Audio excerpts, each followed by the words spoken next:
Hypocrisy. Hey, what's up, guys? Welcome to Law Splaining the Interwebs. I'm your host, Nick Regatta of Regatta Law, a small law firm in central Minnesota. And watch my microphone slowly sink in the frame. It just drops down slowly because his mic arm is stupid. It sucks. God, I hate it. I hate it. It's actually the shock mount here that's the problem. It's like too big and girthy for the microphone arm. So just can't hold it and it gets weak like my arms. Anyway, I've got a different one. I got to just find it. Doesn't matter. Hey, what's up, guys? How are we doing?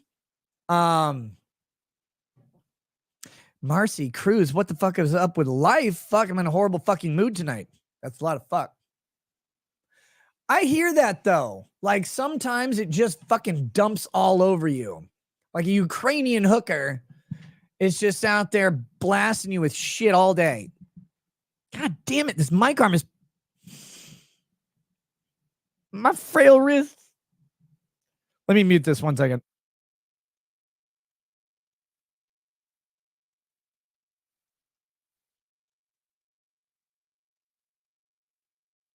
It's not going to happen.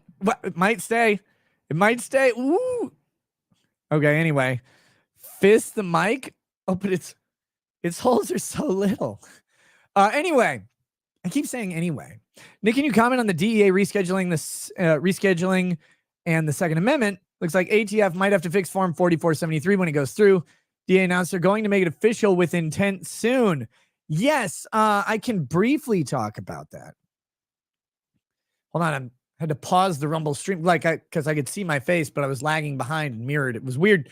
Yeah, so marijuana is about to get rescheduled from a class, class 1 or class A narcotic, which it never fits the description of. Like marijuana has never actually fit the description, or THC, I should say, of a class A narcotic.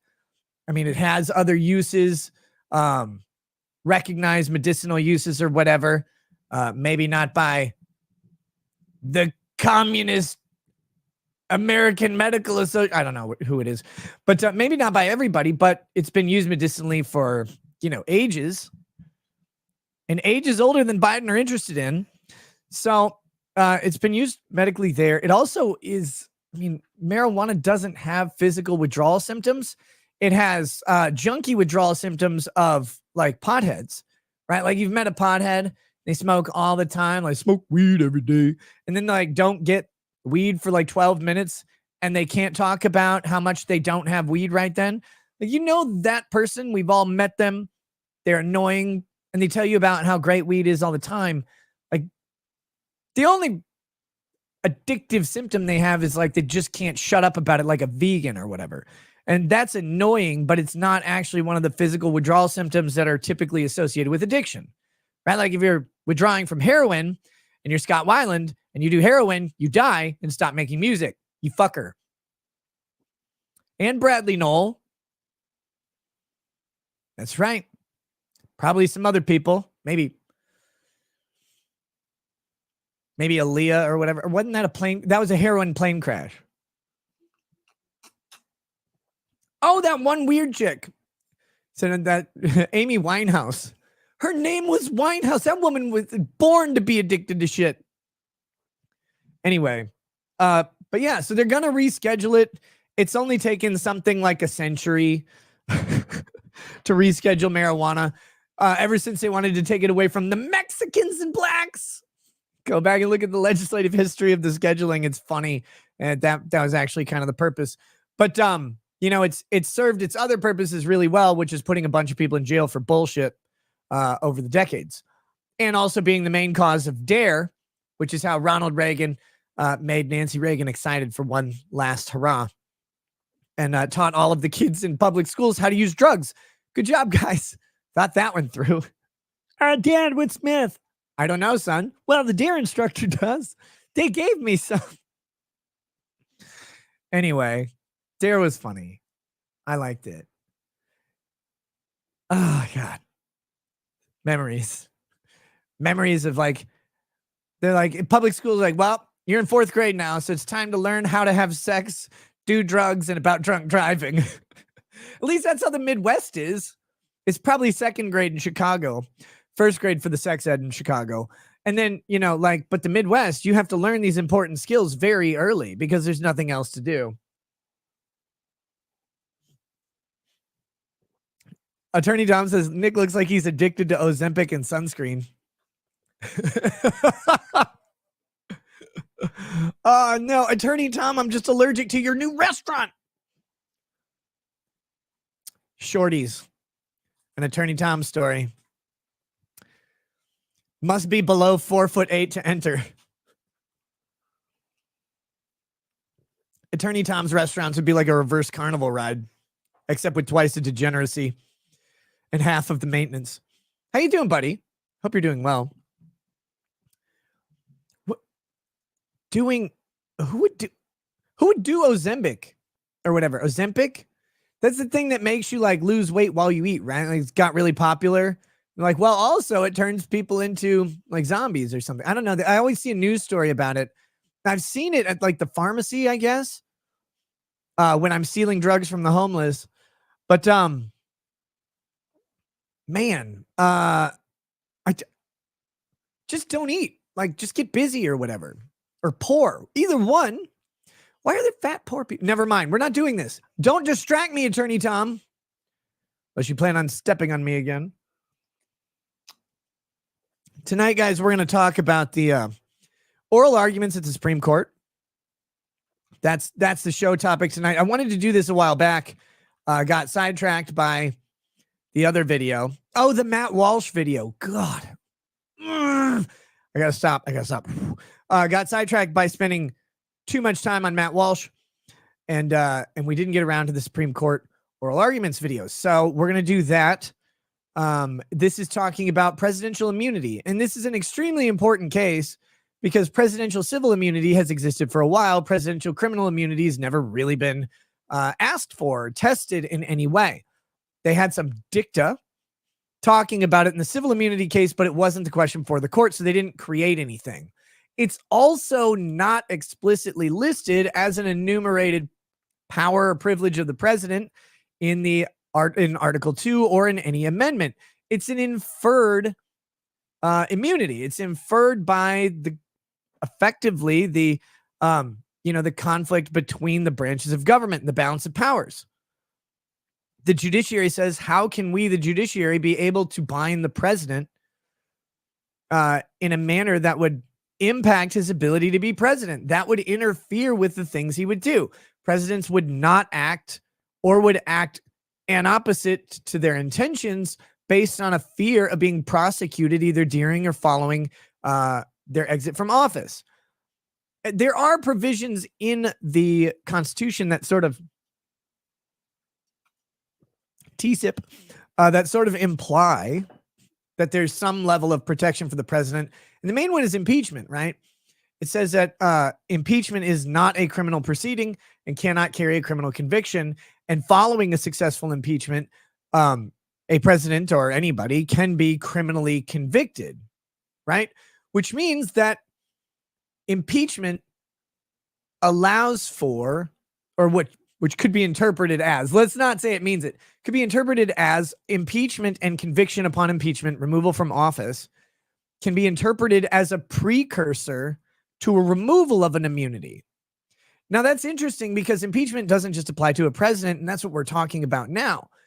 But there is a very real possibility that qualified immunity or some other type of immunity, sovereign immunity, could be removed following a successful impeachment. Maybe they would have had immunity if they were acting in accordance with their office, like normal. However, the impeachment and removal from office for impropriety would allow a piercing, so to speak, of the immunity that they would normally enjoy. And that doesn't just apply to a president. I haven't seen any sort of discussion about the implications of immunity existing or being pierced following impeachment in a non-presidential manner. I've seen it discussed by people I like in the presidential capacity, but we're not really talking about just the presidency here. Impeachment applies to more than that. So that's kind of an interesting concept that I thought of literally right now. But the main thing is, this has never been asked of the president. What is the extent of the president's legal protection as president, as the representative of the American Republic? I mean, the president is the fucking social media face of America. He is to represent the body politic's will, their political will and desires and intentions for the next 4 to 8 years. Used to be for the next as many elections as they could get. But as they got older, they could have elections less and less frequently. And so we had to eventually limit it to 2. But that being said, this is a question that's never come up. And the reason it's never come up is part of the reason civil immunity has become such an interesting or criminal immunity has become such an interesting proposition. The federal government and state governments have been very hesitant to prosecute current or former presidents for any actions they did as president, even if they were considered particularly egregious by a political opponent. And they've done so out of kind of an inherent respect for the office and how the office must operate if it's to operate successfully. And that's important because that does imply at least some level of deference to the actions and some level of protection, even if it was only in philosophy of how the presidency must work. But at times, right, political motivations and political desires of an opposing party, as we have now, can create a necessity for the Supreme Court to answer the question: does a president actually have a codified immunity? And how big is the codifying? So, is writing about it a cod piece?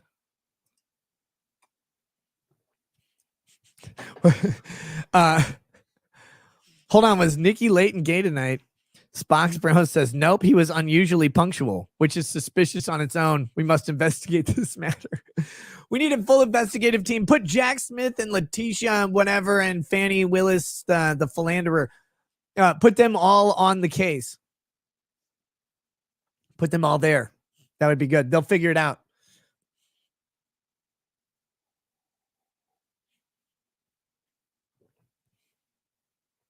But yeah. So we're gonna listen to the oral arguments, and right before we do that, though, we're gonna look at part of a Slate article. And Slate is the most important publication to exist because that's how you see how morons think and write things down, as if they figured out how to write things down like on their own. No, it's probably given to them by a computer or something. But Mark Zuckerberg, I'm guessing. But we're gonna see what Slate is very afraid of in this case, what they're concerned about, because upon their analysis of the Supreme Court's oral arguments or hearing of oral arguments, they think that the court's about to give Trump a big win. But that doesn't necessarily mean a finding of absolute immunity or anything like that. Wins come in many different ways for Donald Trump here. A win could just practically be a long delay of the trial. And if there's a delay of the trial past November, then Trump potentially can be elected and pardon himself. So that'd be funny. But the reality is that criminal immunity is kind of implied. It's kind of understood in the context of civil immunity as well. And if we're having presidents be immune from civil suit, we have to consider the possibility that they should be immune from criminal proceedings as well. So we'll check out this Slate article, and then we'll get into the oral arguments. We're not going to do the whole Slate article, just the top bit of it, because they write too much about other subjects in there. And then, yeah, we'll listen to the oral arguments and see how far we get. I don't know if we're going to get through all of them. And we've got the Rumble flip about an hour in, and we've also got a sponsor for the show tonight, which is cool. Very fun. So that being said, let's, this is an article written by Shirin Ali, an associate writer for Slate. And that name does not imply male or female, so I have no idea which one it is. But let's pull this up. Oh, we got some chats too. I'm gonna hit this guy right here. By this guy, I mean the button. I don't want to hit anybody except for some people. Justice Sim, thank you for the blank donation. I really appreciate that. Matt Reese says, I grew up in a small farm town in Wisconsin, and all there was to do was fuck, fight, and drink. And all of that was with livestock. By livestock, I'm talking about Wisconsin women. The Virgo on Fire says, Reschedule's back. Hey, what's up? Glad you're streaming tonight. Some of us fans just had a little reunion here in Vegas this past weekend. We need another Vegas Rescheduling event soon. Yes. Yes, we do. But I don't know when it can happen. As soon as I can get that figured out, that would be great. All right, here we go. Keeping up with the Trump trials sure sounds like the Supreme Court is about to give Trump a big win. That is a terrible headline. Let me just say that. No, bad slate. All right. That's the least of their crimes.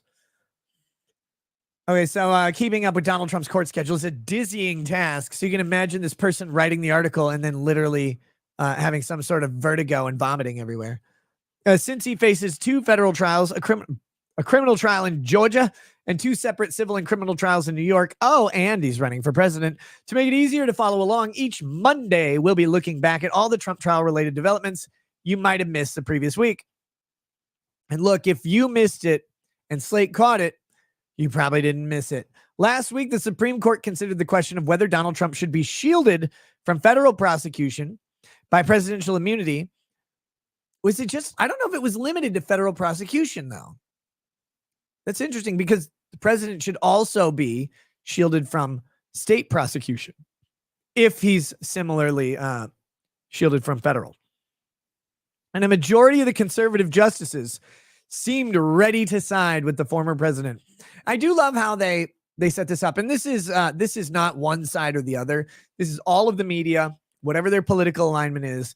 They set this up. It's like those filthy fucking liberals ready to throw babies in garbage cans are ruling positively on Chevron deference. Like, okay, we got it. Like, you're trying to set up political affiliation as the reasons, like the conservatives versus liberals. But we know that the conservative justices aren't all that conservative all the time and on all matters, and certainly not in lockstep agreement on many of those issues.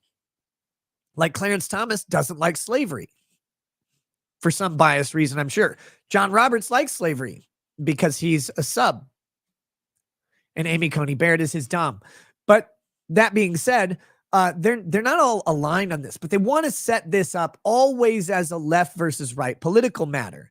It's a binary option. I mean, these people have 98 genders, but only 2 political opinions that can possibly exist.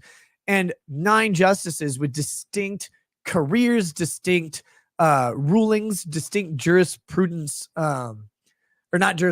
distinct judicial philosophies.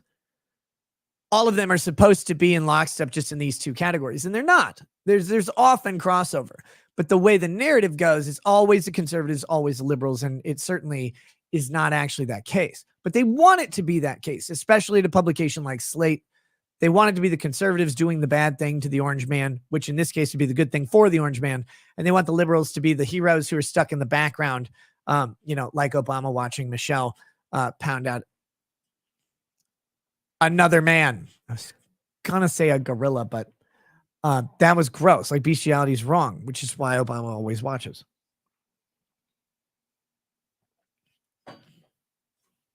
But so here we go. But they're very afraid of this presidential immunity. And the funny thing is, it's while the conservatives may be poised to side with it, it's not because of conservatism.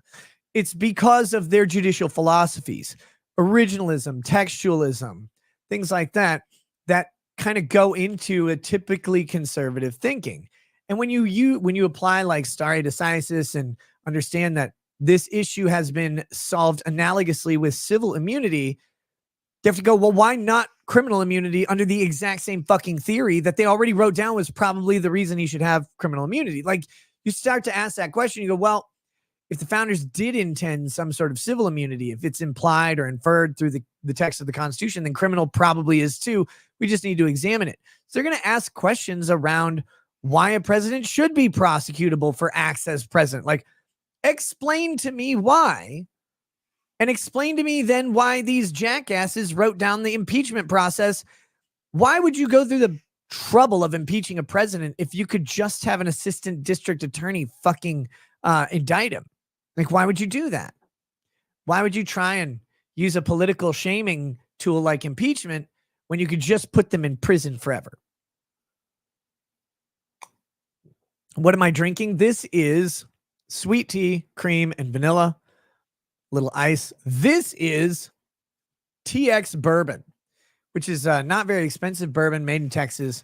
I think it's a blended bourbon here. Let me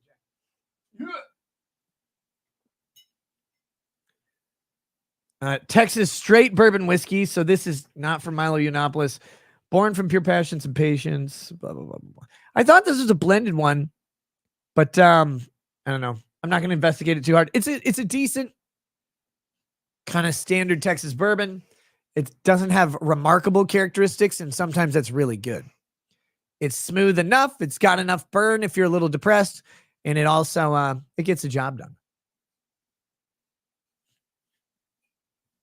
So there you go. Oh, we've got Justice Simp says, I got immunity to testify once while under cross-exam. He says while under cross.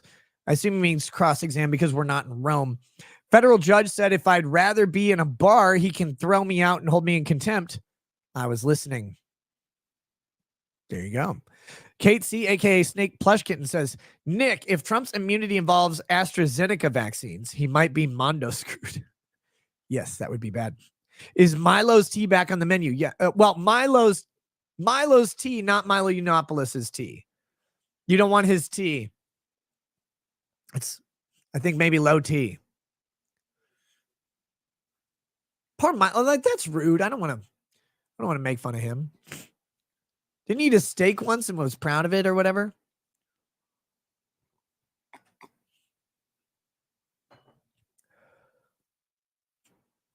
All right.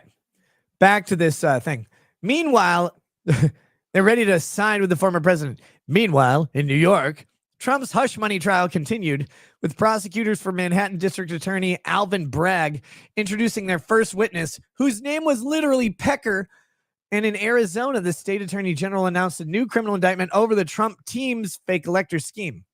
The Trump teams, but I don't know if Trump's involved in that indictment. The Supreme Court might grant Trump some immunity. This is the one we care about here, because this is ultimately the question that we're talking about. This is what the oral argument about. The other ones are about Trump's other cases, and I'm not going to read through those.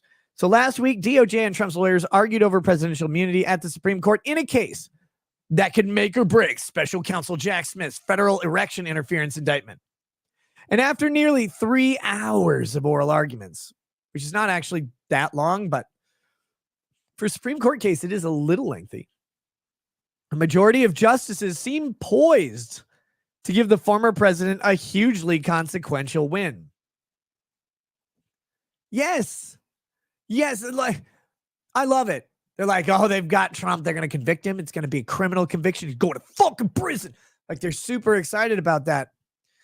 And then they're like, well, these justices just seem ready to give him a presidential immunity. That's because the president seems to have some immunity. They're like, no one's above the law. And they're like, no, the law actually kind of defers a shitload to the president and what he wants to do. He gets a lot of power because goddamn near half the country or more want him to have it. It's like, oh, he's not above the law. He can literally send the army to your house. Like, that's what, I guess you have to make some special exceptions because of posse comitatus or whatever. But the president can bomb a country because no one's above the law. You try bombing a country. Be like, hi, Algeria. Or as the French call it, Algiers. Like, what are they going to do? You drop bombs on them. They're like, no, it's fine. It's probably the same as the president doing it. No, it's not. You drone strike an American in the Yemen and see if you get to laugh at it like Obama did. You don't. You don't get these. Presidents operate with immunity. They operate above the law. And it's so fucking funny when Congress is the one saying that no one's above the law. Congress literally writes themselves above the law in the same manner, but they do it under the law, right? Just like the president. It's amazing. It's amazing that they're always surprised by this. What was the last one? God, it was that other Trump case, and they're like, oh, it was the fucking 14th Amendment case in Colorado. They're like, oh, Colorado kept Trump off the ballot. It's like, they're not going to let that go. Like the Supreme Court's just going to be like, yeah, one pissant state's going to be able to just completely overhaul a federal election of a president just because they're like, well, we have a no standard way of determining that we just don't like a person. We want him off the ballot. And they're like, oh, that's going to be great. Oh, it's going to the Supreme Court. That's going to be loud. Oh my God. All 9 justices seem ready to say that's bullshit. How can the justices, why you do this to us? Like there's no concept that the president might have immunity or any other protections when their name is Donald Trump. But in all other cases, they'd be like, yeah, of course there'd be immunity. Hillary Clinton gets it. She has immunity from all of Bill's STDs. Oh, that's right. She just stopped having sex with him before he was born. She was still sucking the souls out of babies in the NICU.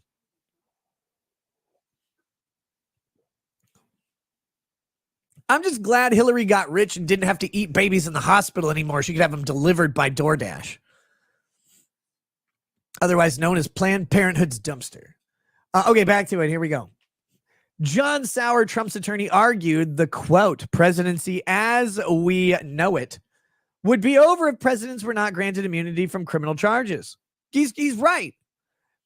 And I know people are going to say, well, we went this long without it. But now the dam has cracked, right? And you can only plug it so hard until the dam says, ugh, and breaks open and the floods happen. You cannot put the genie back in the bottle. And they started indicting a political opponent over political matters. Once that happened, the Democrats fired first, like Han Solo, which is why Luke got pregnant. They fired first. They pulled the trigger on Trump as a political opponent. Criminal immunity is now going to have to be a thing because otherwise it's going to happen anytime there's a transition of political authority.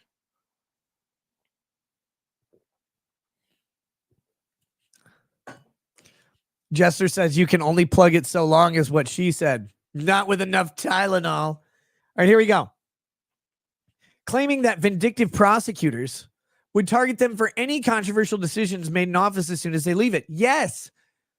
Alvin Bragg campaigned literally on prosecuting Donald Trump. I'm going to bring criminal charges against this man, elect me, which should be like, you'd think that should be like not allowed. Like there should be some rule where you go, by the way, if you're running for office, you can't promise to use your political authority on your political opponent openly, like as part of your campaign thing. Cause that seems really improper to promise to bring criminal charges. You have to have probable cause and you can't possibly have that yet because you're not the DA yet. Nick, if I send you hush money, will you shut the fuck up?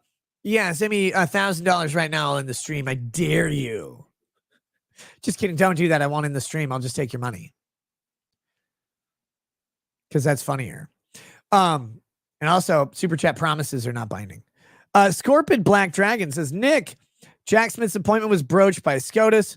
Trump agreed with amicus position. If they first find the appointment invalid, do they need to determine immunity? Yes. Jack Smith is not the only person prosecuting Trump. I think the question is still ripe. It would not be mooted just because his appointment was called into question. Now, I have not read the actual amicus on that. I should probably go through it. I think isn't Volok involved in that? It's a very interesting argument. It basically says that Jack Smith was appointed as a special counsel.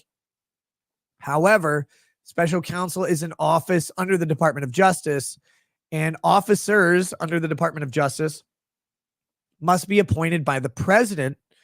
And so when special counsels are otherwise appointed, other than Jack Smith, they're already an assistant district attorney. They're an assistant United States attorney. They're already an appointed officer.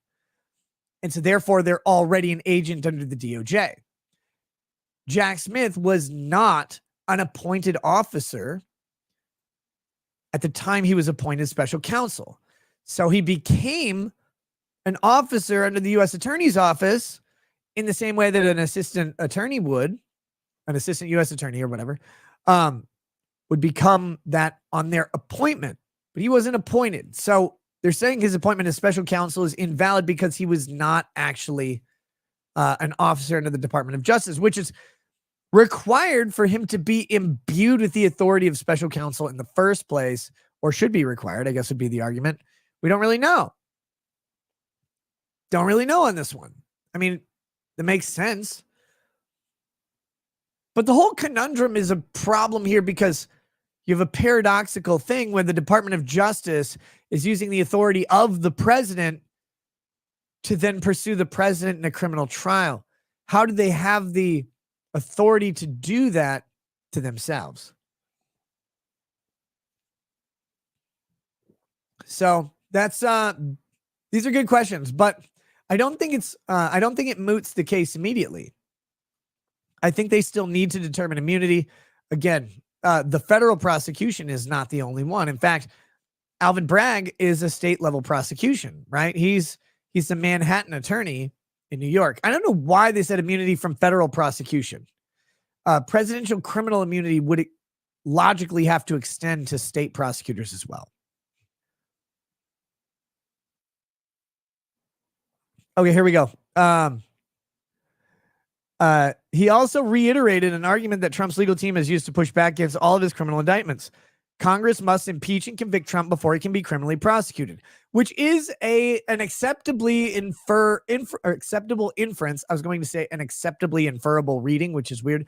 It's an acceptable inference from the impeachment clause to suggest that impeachment must precede a criminal conviction or criminal prosecution of a president. Meanwhile, Michael Dreeben, a lawyer representing Smith's office, what does the office have any complaint against?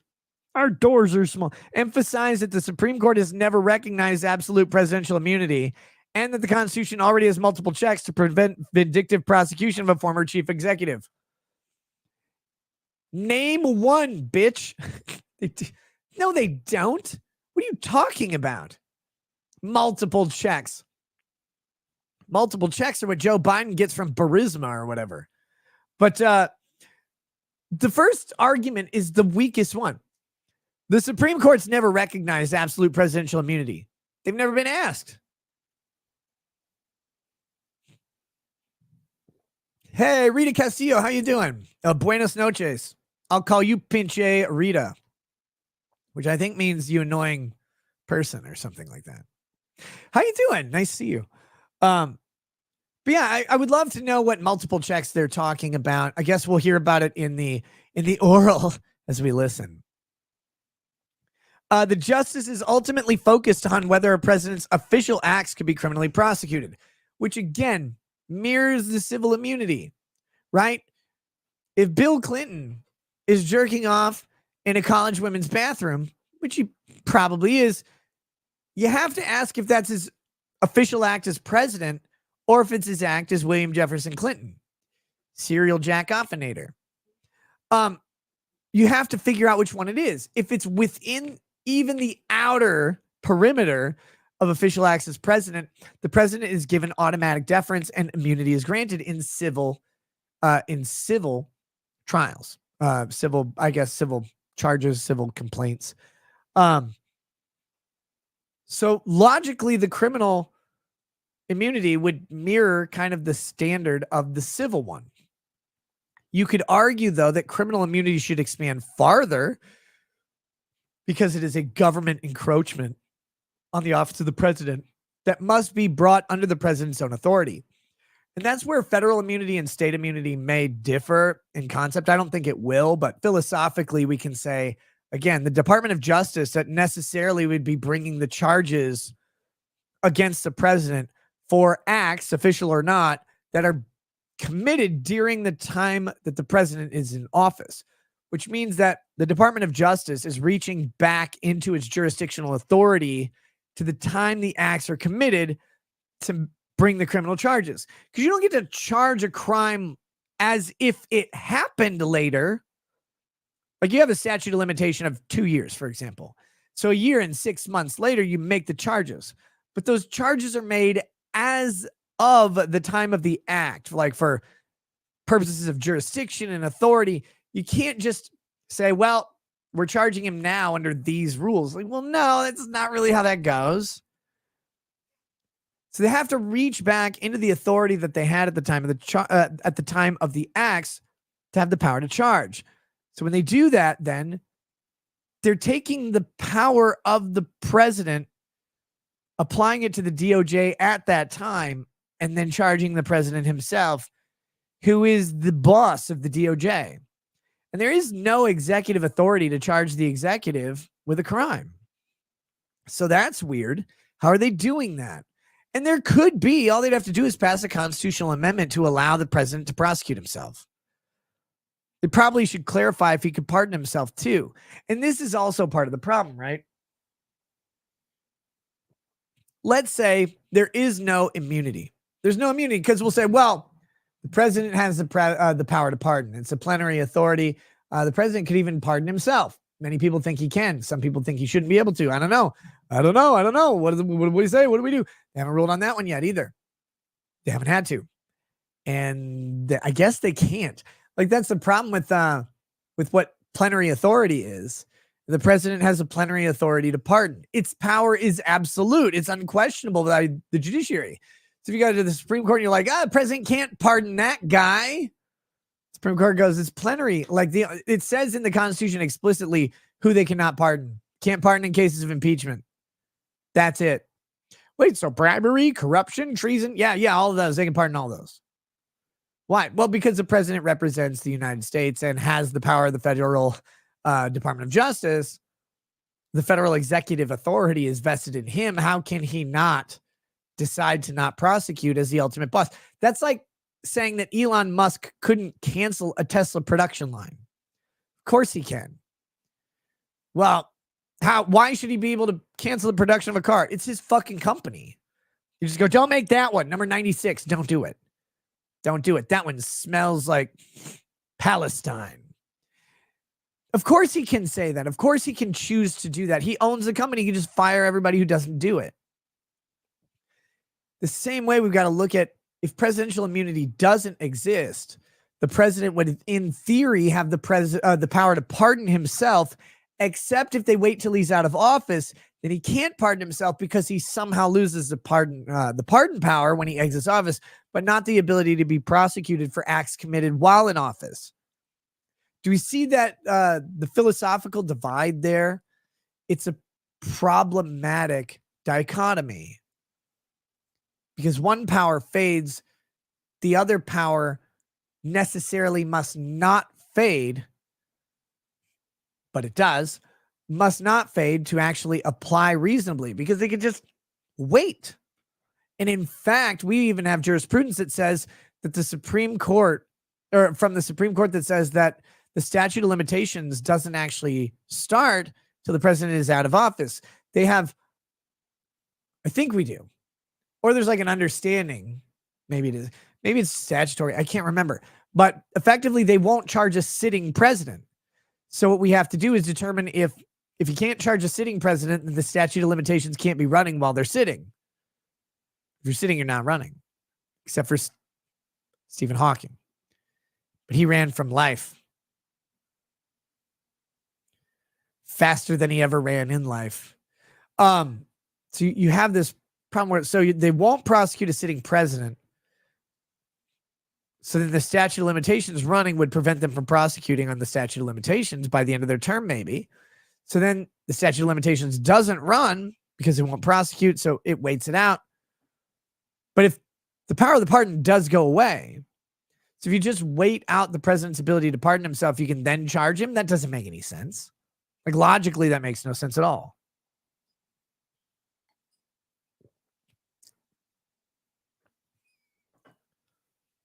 Phoenix Squadron 101 says it smells like Shane's shoe being sliced up on the cutting board.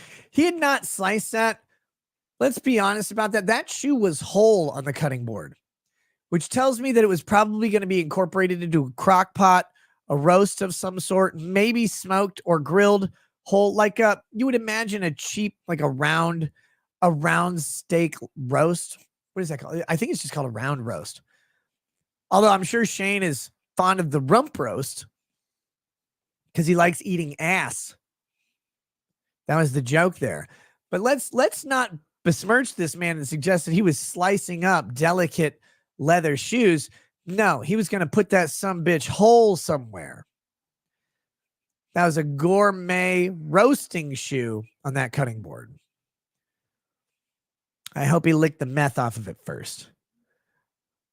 But this is this is a conceptual problem with this. So you could say, well, the president could pardon himself. It's like, well, but if they wait out his ability to pardon himself and then charge him, then he has no meaningful ability to pardon himself.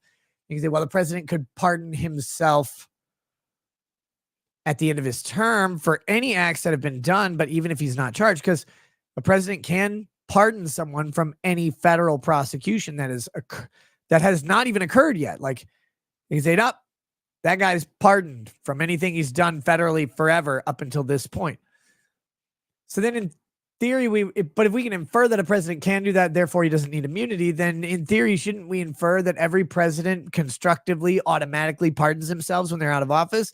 And maybe that's what they should just find. The presidential pardon power just pardons any exiting president from any acts committed while they were president. And they don't have to say anything or do anything. It just happens because the power to pardon, again, is plenary. So how it occurs doesn't really matter. You cannot restrict a president in how he pardons. His pardoning power is unlimited, which means it cannot be restricted. Unlike Haynes' briefs, no restrictions. So, it's again, this is a philosophical question that's really difficult to answer. It hasn't been addressed because it hasn't been asked, because everybody kind of assumed the answer was, oh yeah, we shouldn't prosecute a president. The justices ultimately, so official acts. And if so, what distinguishes official acts from private ones? Justice Brett, I like beer Kavanaugh, a Trump appointee, I like beer and farts, suggested that prosecutors could only charge a former president under criminal statutes that explicitly state they can be applied to presidents.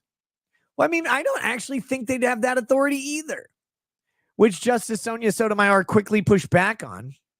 I don't think Sotomayor has quickly pushed back on anything. Certainly not on, maybe against some buttons on her shirt. If we say a president can't be included in a criminal law unless explicitly named, then that would bar the Senate from convicting him for high crimes or misdemeanors, she argued. Wait, no, not at all. Because that means that Trump is not subject to the law at all. Incorrect. God, how is she so fucking dumb? Ugh. What Taco Bell did they pull you out of? She had the fucking cream cheese caulk gun. It was the only thing she was trusted to use. Just and all she would have to say was Taco Supreme or whatever. Like, Jesus. High crimes and misdemeanors has no legal meaning. There's no legally analogous contemporary usage of the term. It is not defined anywhere. High crimes and misdemeanors means literally not putting the toilet paper on the right fucking side. So it comes out the underside and spiders can be on it and shit. You cannot take that term and try and apply it to statutes that are passed by the House and Senate and then signed by a president. It doesn't work. High crimes and misdemeanors means anything that exists, because the only high crimes that exist are shit committed by stoners, right? Like, that's a high crime. Or maybe it's just bad weed. I'm not sure. High crimes and misdemeanors has no contemporary legal analog to the Constitution.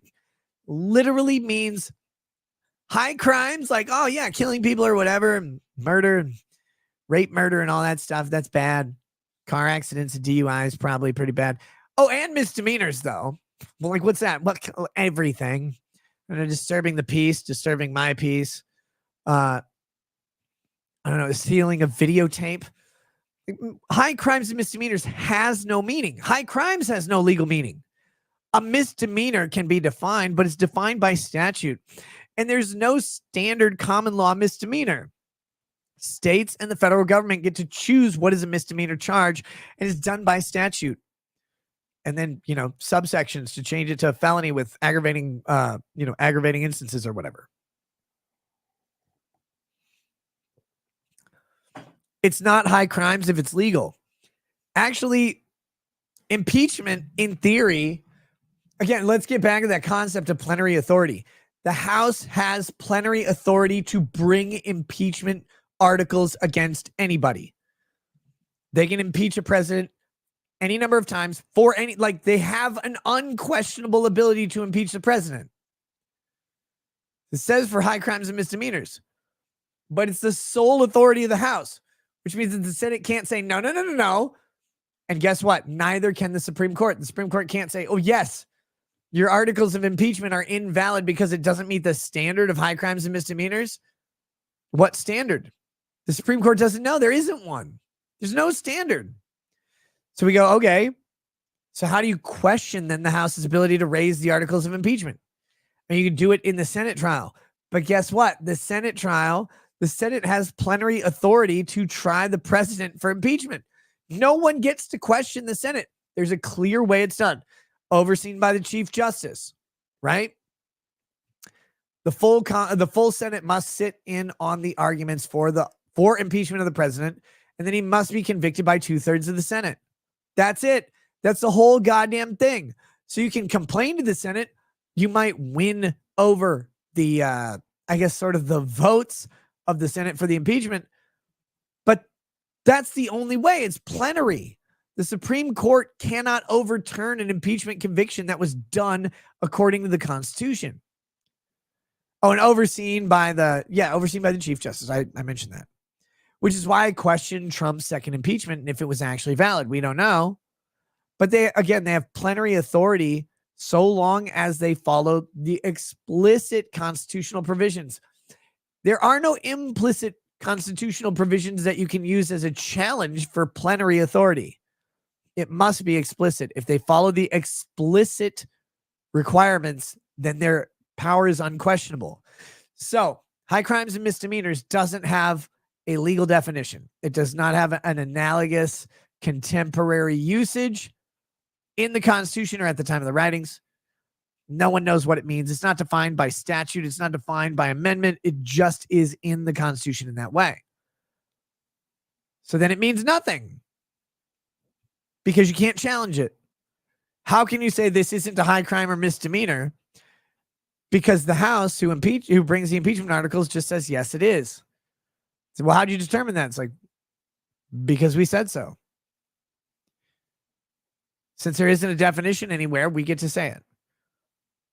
But this is why that plenary authority matters because, well, high crime. So Kavanaugh also, this is a dumb question from Kavanaugh, make no mistake.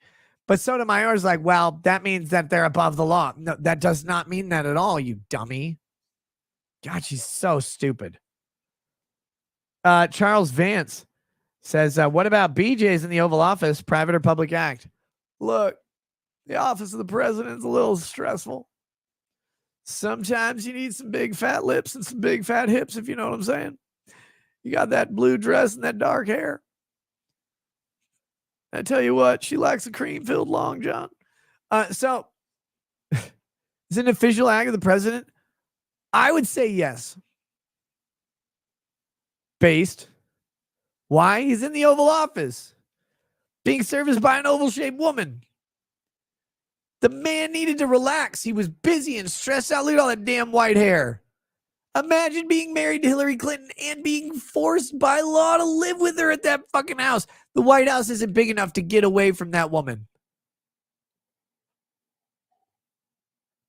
He had to block her out with an umbrella named Monica Lewinsky. Like the fucking sun at the beach. Blimped up, shielding him from all criticism and hatred of evil Hillary. When's it my turn to be president, Bill? You had your son. Could you imagine? Oh my God, you want to sledgehammer her in the mouth every 3 seconds. I was a lawyer. You weren't a lawyer. You were a layer, if you know what I'm saying. Good God. Official acts, mandated relaxation. Protect Bill. The only man to do it and get charged for it. All the other presidents did it and tried to pretend they didn't. Let's see.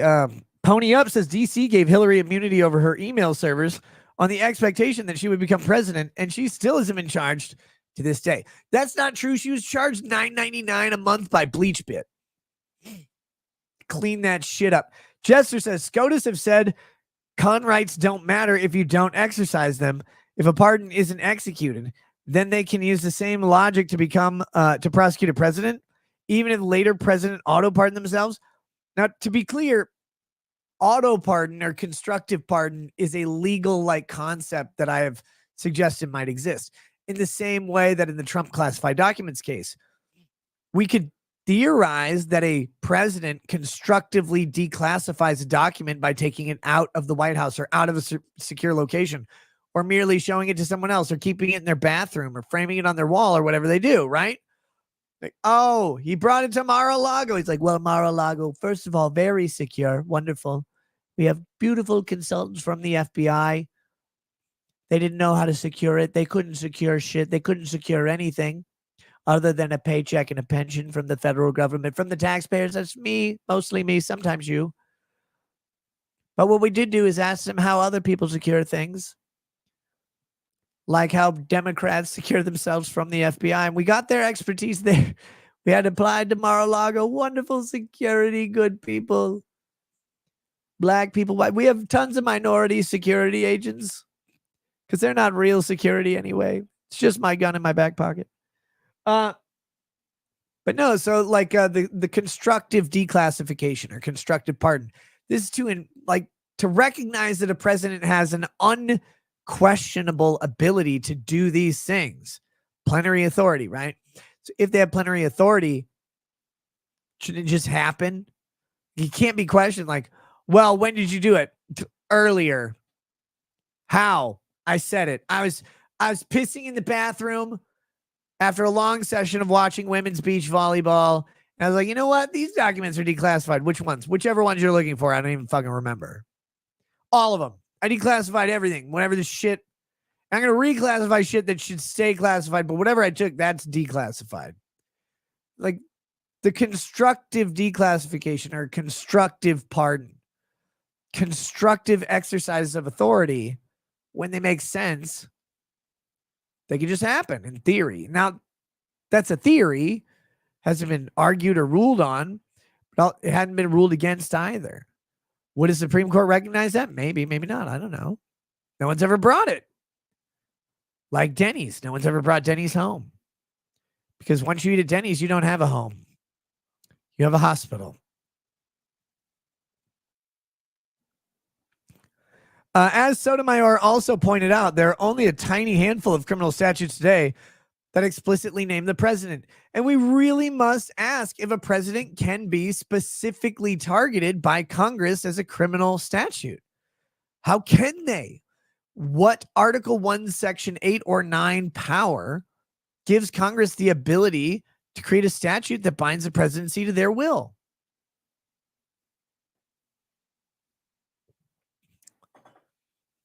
The Supreme Court is expected to issue a final decision in June. Could end up kicking part of Trump's appeal back to the U.S. Court of Appeals to reconsider. The procedural back and forth means Smith's already slim chances of putting Trump on trial before November election are looking even slimmer, which is not what we can say for Chelsea Handler. All right, let's move on to the SCOTUS oral arguments.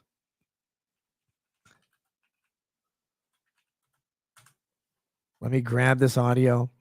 I had it pulled up, but then I fucked it up the other day. My bad. So Trump versus United States. This happened on 4. We're going to start this. We'll do the sponsor ad read in just a minute. And then we'll do the Rumble transition. We'll get the big garden shears out and make this into a woman. And then then we'll come back and keep going. So I wanted to talk about the Slate article to give you kind of an idea of their perspective. And they are fucking scared of this. That's a thing that you got to remember. They're actually scared of the fact that Trump might be immune. They're like, but we have him. This has been a running theme since 2017, 2018, whatever, when they thought there was always a thing against Trump. There's always, like, it's always the beginning of the end. It's always the thing that will finally get him. It's always whatever. And so they've always they're like, the Jack Smith's finally fucking up. We did this the right way. Now we're going to get him. It's like, but you didn't though, because you can't do it. Well, of course we can. The Supreme Court will never agree to this. And then lo and behold, well, most of them won't, but no, some of them won't. I guess most of them probably will. So I wanted to talk about that though, because this is what tends to happen in these major questions of, can we prosecute Donald Trump? Can we do something to him?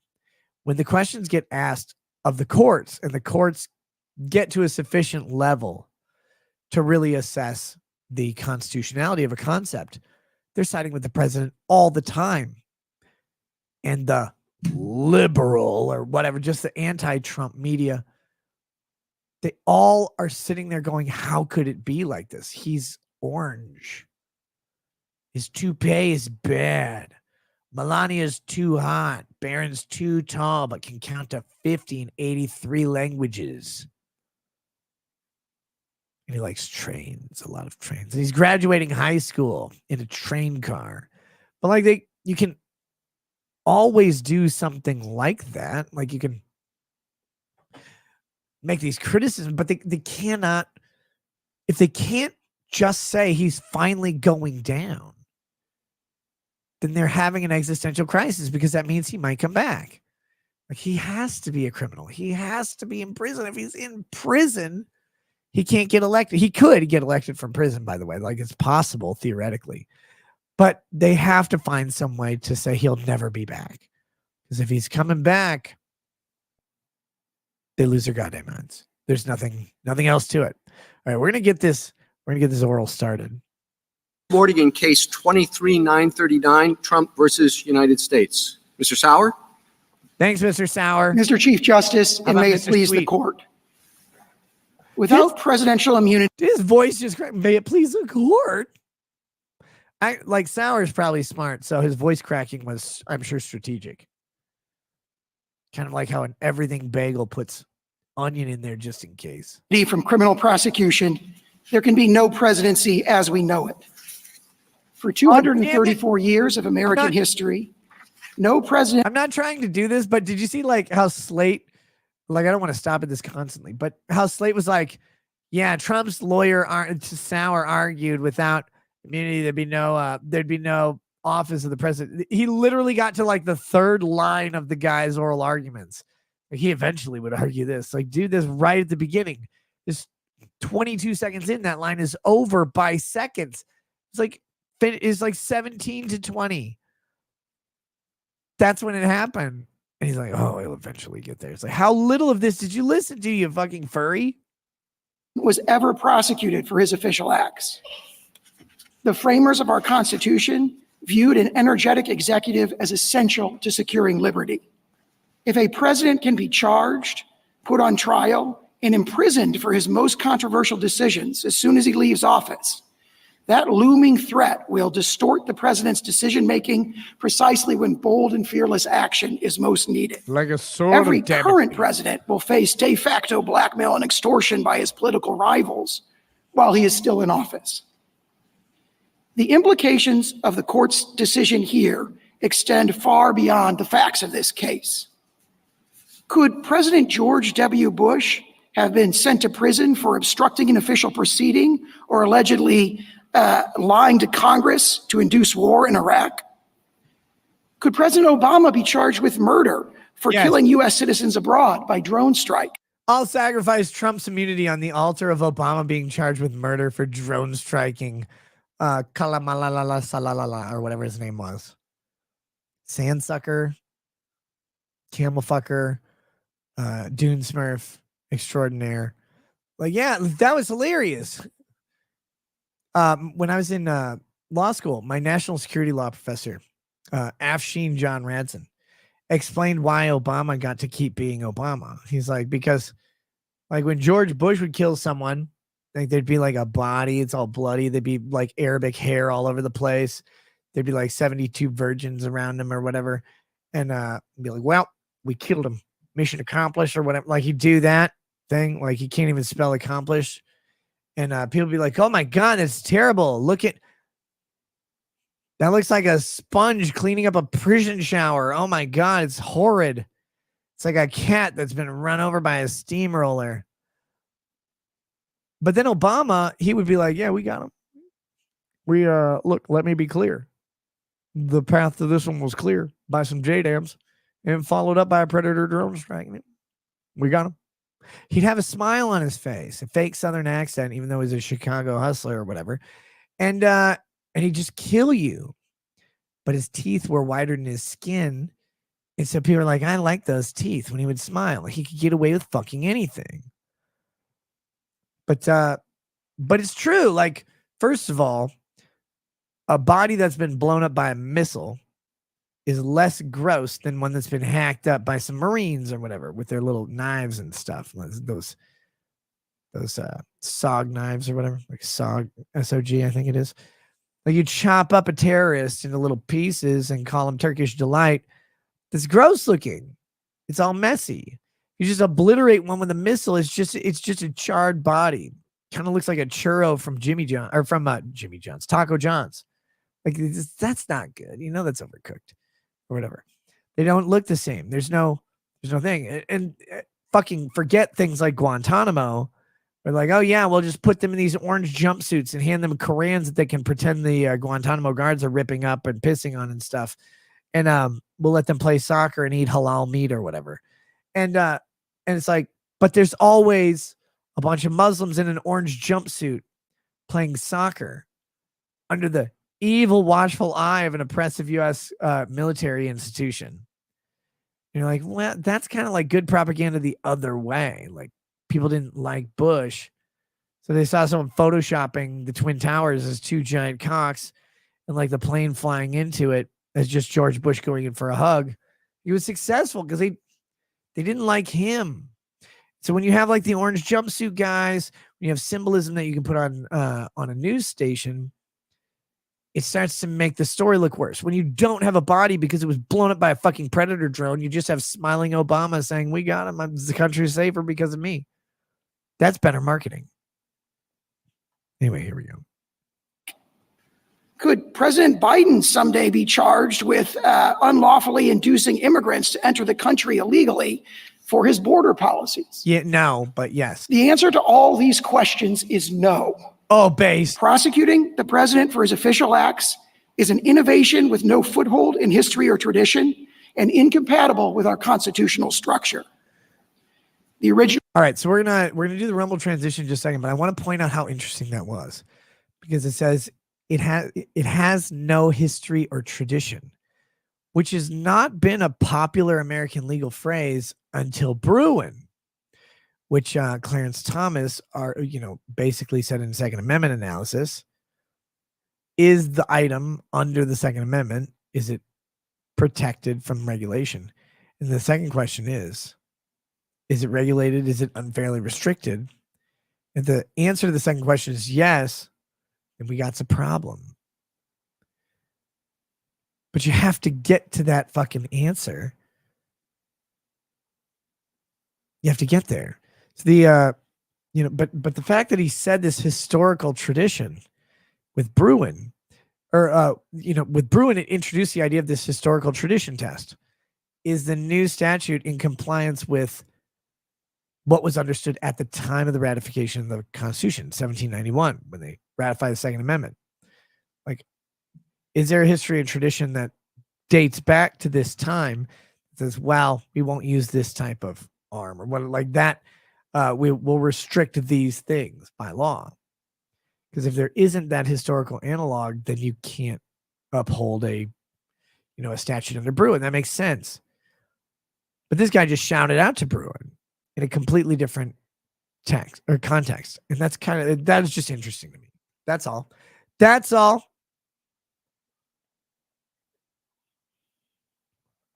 All right, so here we go. We're going to do we got to do the ad read, right? Guys, today, we do have a show sponsor. Hold on. Make sure I have this right. We do have a sponsor of the show today. I think it's really important for the show to be sponsored for my own financial well-being. That's what makes it very important. The sponsor today has been controversial, I guess, as of late, even though they seem cool to me. But I don't know. Maybe they are the bad guys. Well, they are because they tried to send me notifications about their website. Jeez, I don't want that. So anyway, here we go. It's the wellness company, TWC.health. promo code knows. Oh, wait, twc.health/knows. And then the promo code is knows as well. This is healthcare without the propaganda. If you use promo code knows, you get 10% off. I think it is. Let me see. What did they send me in the ad copy? Oh, you get $30 and free shipping at checkout. So that's actually a little over the 10% because of the price of the item. Anyway, so here we go. The wellness company. This is the contagion. There's no N there. Contagion emergency kit. What is this? Be prepared for the next crisis. I think this is the one. Medical emergency kit. Wait, this is a medical. Where's the contagion? Damn it. This has got to be it right here because they're calling it the contagion emergency kit. But this is what I remember reading about every other time. So the medical emergency kit includes amoxicillin, clavulanate. Then you got a Z-Pack. That's for getting colds. Doxycycline. That's for getting yourself killed. Trimethoprim, sulfamethoxazole, combination of antibiotics that is often used to treat gastrointestinal infections. So if your stomach is infected, first of all, reassess your activities. Second of all, take this pill. Then you've got metronidazole, generic Flagyl. This is for your bacterial vaginosis treatments. Clean that shit up, women. Ivermectin. This is horse tranquilizer that if you put in your testicles, you become immune to everything. Then you have fluconazole, the generic diflucan. It's an antifungal commonly used to treat vaginal yeast infections. Gross. 100% less candles for you. And then ondansetron, which is generic Zofran. The Zofran one is almost worth it for me. But this thing I think is like, how much is this shit?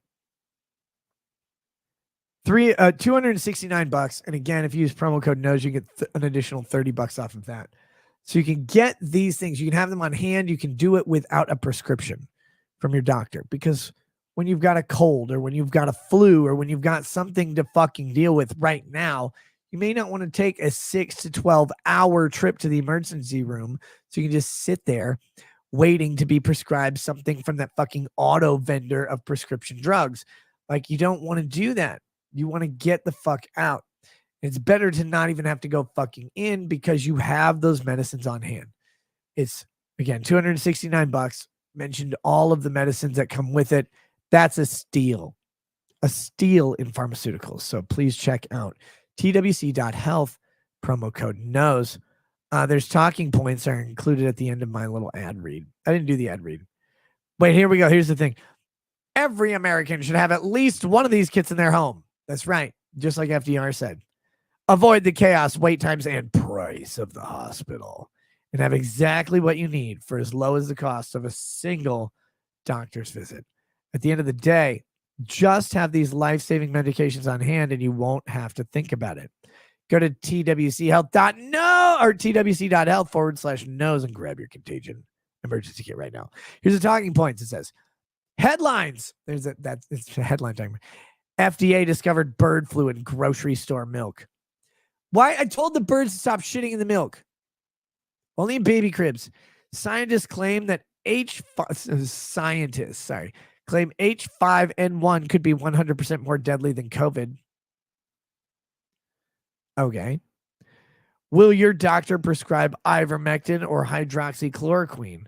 Will you have what you need if someone in your family gets unexpectedly ill? Will you have it? Will you be there? Will the kit be waiting for you? Be prepared for anything with the wellness company's contagion emergency kit.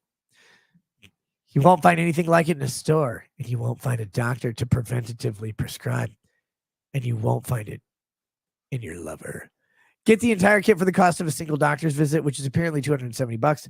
Every American household should have at least one med kit. If you have Advil and Tylenol, you should have a med kit. Right. That's how I do it too. It's like, well, if you have Advil and Tylenol, you should have other stuff. But no, this is a cool product. I actually like it because it gives you things that would normally require prescription, time, and hassle to get. And that's dumb when you're sick. When you're sick, you're like, just give me that fucking amoxicillin. And they give me drugs to forget I took the amoxicillin. Like, you just want the thing. You don't want to go talk to your fucking doctor to get permission from the government and the doctor combined, like a rejected Captain Planet, to get just medicine for yourself. And there's a way to bypass all that. And the price isn't that bad for what you're getting. It's $270. Sure. Well, $30 off with promo code NOS. But you're also getting multiple of these medications, which would probably cost way more to buy individually. So twc.health/NOS, promo code NOS. There you go. Thank you to the Wellness Company for sponsoring this show. I will take your sponsorship by check. And also, I will give you AIDS when we handshake on the sponsorship. And that means that you will need your own kit. With that, we're going to flip over to Rumble exclusively. I hope to see you there if you're on the YouTubes. The pin chat has the Rumble link. So does the description. And if you'd be so kind, you can click like on the way over to Rumble or the way off the stream, whichever one you're going to do.